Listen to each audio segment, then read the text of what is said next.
মনে পড়া কবিতাটি লিখেছেন বিশ্বকবি রবীন্দ্রনাথ ঠাকুর। মাকে আমার পড়ে না মনে, শুধু কখন খেলতে গিয়ে হঠাৎ অকারণে একটা কি সুর গুনগুনিয়ে কানে আমার বাজে।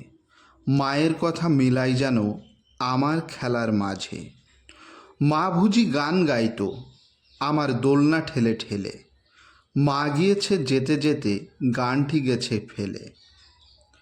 মাকে আমার পড়ে না মনে, শুধু যখন আশ্বিনেতে ভোরে শিউলি বনে শিশির ভেজা হাওয়া বয়ে ফুলের গন্ধ আসে, তখন কেন মায়ের কথা আমার মনে ভাসে।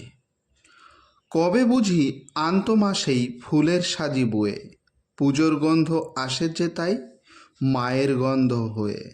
মাকে আমার পড়ে না মনে, শুধু যখন বসি গিয়ে শোবার ঘরের কোণে। জানলা থেকে তাকাই দূরে নীল আকাশের দিকে, মনে হয় মা আমার পানে চাইয়ে অনিমিখে। কোলের পরে ধরে কবে দেখতো আমার চেয়ে, সেই চাউনি রেখে গেছে সারা আকাশ ছেয়ে।